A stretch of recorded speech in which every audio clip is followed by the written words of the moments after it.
Assalamualaikum warahmatullahi wabarakatuh. Hai teman-teman, perkenalkan nama saya Ahmad Jajuli. Saya mahasiswa dari Universitas Muhammadiyah Cirebon dari Fakultas Keguruan dan Ilmu Pendidikan, Prodi Pendidikan IPA semester 3.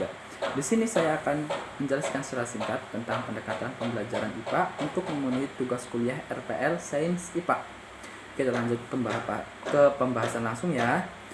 Apa sih makna pendekatan pembelajaran IPA? Pendekatan pembelajaran IPA di sekolah dasar bertujuan agar siswa menguasai pengetahuan, fakta, konsep, prinsip, proses penemuan, serta memiliki sikap ilmiah yang akan bermanfaat bagi siswa dalam mempelajari dirinya dan alam sekitar. Untuk masalah pendekatan pengembangan pembelajaran IPA yang menarik dan menyenangkan dan layak sesuai konteks serta didukung oleh ketersediaan waktu, keahlian, sarana, dan prasarana yang merupakan kegiatan yang tidak mudah untuk dilaksanakan seorang guru, harus dituntut untuk memiliki kemampuan yang kreatif yang cukup agar pembelajaran IPA dapat diselenggarakan secara efektif dan efisien.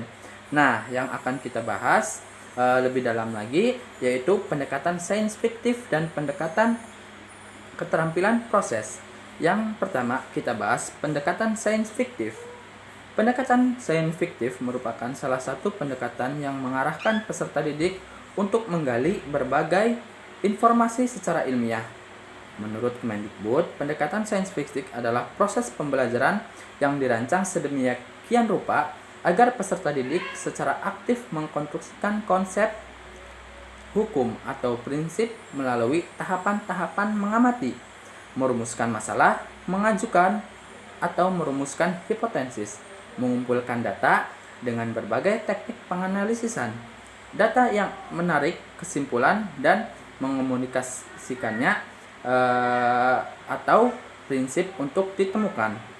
Selanjutnya kita bahas karakteristik pendekatan sains fiktif. Yang pertama, berpusat pada peserta didik. Yang kedua, melibatkan keterampilan proses sains yang mengkonstruksikan konsep hukum atau prinsip. Yang ketiga, melibatkan proses-proses kognitif yang potensial dalam merangsang perkembangan intelek dan khususnya keterampilan berpikir tingkat tinggi para peserta didik. Yang keempat, dapat mengembangkan karakter peserta didik. Selanjutnya, tujuan pendekatan sains fiktif. 1. Untuk meningkatkan kemampuan intelektual khususnya kemampuan berpikir tingkat tinggi. 2. Untuk membentuk kemampuan siswa dalam menyelesaikan suatu masalah secara sistematis. 3. Terciptanya kondisi pembelajaran di mana siswa merasa bahwa pembelajaran itu merupakan suatu kebutuhan. 4. Diperolehnya hasil pembelajaran yang tinggi. 5. Untuk melatih siswa dalam mengkomunikasikan ide-ide khususnya dalam menulis artikel ilmiah. Yang keenam, membentuk karakter siswa. Kita lanjut ke tahapan pembelajaran pendekatan sains fiktif. 1. Mengamati atau observasi. Kegiatan mengamati merupakan proses pembelajaran yang bermakna. Keunggulan kegiatan ini dapat menyajikan objek secara nyata yang membuat peserta didik senang dan tertantang dengan mudah untuk melaksanakan kegiatan mengamati. Sangat bermanfaat untuk memenuhi rasa ingin tahu seorang siswa. Kegiatan ini sangat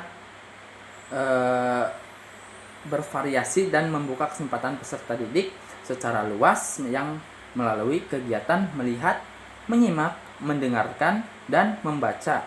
Guru hanya memfasilitasi peserta didik untuk melakukan pengamatan dan melatih mereka untuk mengamati agar siswa dapat mempelajari yang penting dan benda atau objek yang dipelajarinya. 2. Menanyakan. Sebagai guru, kita harus membuka kesempatan secara luas kepada peserta didik untuk bertanya mengenai apa yang sudah dilihat, disimak, dibaca, dan dilihat oleh peserta didik. Proses ini bertujuan untuk siswa mengajukan pertanyaan-pertanyaan tentang objek yang konkret sampai kepada yang abstrak, baik berkenan dengan fakta, konsep prosedur, atau hal yang lainnya, agar siswa yang tadinya tidak paham menjadi paham. Yang ketiga, mengumpulkan informasi. Kegiatan ini dilakukan dengan menggali atau mengumpulkan informasi dari berbagai sumber melalui berbagai cara. Untuk itu, peserta didik dapat membaca buku yang lebih banyak, memperhatikan sesuatu hal yang terjadi pada suatu objek, penelitian yang lebih teliti agar atau melakukan eksperimen dari kegiatan tersebut agar terkumpulnya sejumlah informasi. Yang keempat, mengasosiasikan atau mengolah informasi. Kegiatan ini dalam pembelajaran sebagaimana disampaikan Kemendikbud adalah proses informasi yang sudah dikumpulkan, baik terbatas dari hasil kegiatan mengumpulkan atau eksperimen maupun hasil kegiatan mengamati dan kegiatan mengumpulkan informasi. Pengolahan ini dapat dilakukan dari yang bersifat menambahkan keluasaan ke dalam sampai kepada pengolahan informasi yang bersifat solusi dan berbagai sumber yang memiliki pendapat yang berbeda sampai kepada yang bertentangan. Untuk mengolah informasi kita harus memiliki sikap jujur, teliti, disiplin, taat aturan, kerja keras, dan kemampuan menerapkan prosedur secara deduktif dalam menyampaikan atau menyimpulkan. Yang kelima dan yang terakhir ini diharapkan peserta didik dapat mengkomunikasikan hasil yang mereka pelajari dari kegiatan yang mereka lakukan atau penelitian yang mereka lakukan melalui menulis atau menceritakannya secara langsung ke dalam kegiatan mencari informasi, sosialisasikan, dan penemuan pola hasil tersebut disampaikan di depan kelas dan dinilai sebagai hasil pembelajaran peserta didik dan kelompok peserta didik lainnya. Kita lanjut ke pembahasan kedua, yaitu tentang pendekatan keterampilan proses.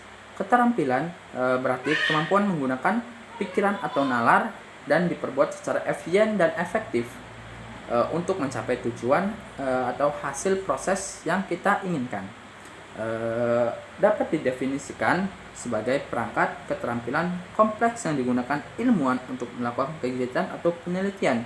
Jadi kesimpulannya, pendekatan keterampilan proses yaitu pendekatan pembelajaran yang bertujuan untuk mengembangkan sejumlah kemampuan fisik dan mental peserta didik sebagai dasar untuk mengembangkan kemampuan yang lebih tinggi dari peserta didik tersebut. Menurut Krusman, keterampilan proses adalah keterampilan yang melibatkan keterampilan kognitif, pendekatan manual, melibatkan penggunaan alat, bahan pengukuran, dan penyusunan, atau perakitan yang terakhir sosial, serta berinteraksi dengan sesama dalam melakukan kegiatan belajar, misalnya diskusi hasil pengamatan. Apa sih itu keterampilan proses? Tujuannya adalah mengembangkan kemampuan siswa agar keterampilan proses atau langkah-langkah seperti mengamati, menafsirkan, serta memberikan motivasi belajar kepada siswa untuk mengembangkan pengetahuan teori sebagai persiapan dan pelatihan agar menghadapi kenyataan dalam hidup. Terus yang kelima, mengembangkan sikap percaya diri dan tanggung jawab. Terus apa sih kelebihan dan kekurangannya? Yang pertama, kelebihan, siswa dapat langsung terlibat dalam objek nyata sehingga dapat mempermudah pemahaman siswa terhadap materi pembelajaran. Siswa menumpukan sendiri konsep-konsep yang dipelajarinya. 3. Melatih siswa agar lebih kritis dalam berpikir. 4. Mengatur siswa untuk bertanya agar terlibat lebih aktif dalam pembelajaran. 5. Mendorong siswa untuk menemukan konsep-konsep yang baru. Dan 6. Memberikan kesempatan untuk siswa mempelajari kegunaan metode ilmiah. Tapi di samping itu ada kekurangannya, yaitu membutuhkan waktu yang relatif lebih lama untuk melakukannya. Jumlah siswa harus di kelas relatif kecil karena setiap guru memerlukan perhatian dari guru. Menemukan rancangan dengan teliti tidak menjamin setiap siswa dapat mencapai tujuannya sesuai tujuan pembelajaran. Sulit membuat siswa turut aktif secara merata melalui proses pembelajaran langsung. Selanjutnya, langkah-langkah. Langkah-langkahnya adalah pengamatan, menggolongkan atau mengklarifikasikan menjelaskan, menafsirkan, meramalkan, merancang penelitian, dan mengkomunikasikannya. Ada loh langkah-langkahnya. Yang pertama, pemanasan yang bertujuan untuk mengarahkan siswa pada masalah pokok agar lebih siap untuk melakukan penelitian. Yang kedua, mengusulkan langsung pengalaman yang pernah dialami siswa maupun guru. Yang ketiga, mengulas bahan pembelajaran yang pernah dipelajari pada waktu sebelumnya. Yang terakhir, kegiatan-kegiatan ini mengunggah dan mengarahkan perhatian siswa, antara lain meminta pendapat, saran siswa, menunjukkan gambar set, film, atau benda yang lainnya. Terima kasih. Itulah yang bisa saya sampaikan. Kurang lebihnya mohon maaf. Jika ada salah-salah kata, maafkan. Saya juga masih belajar. Mohon kritikannya ya untuk lebih baik. Wassalamualaikum warahmatullahi wabarakatuh.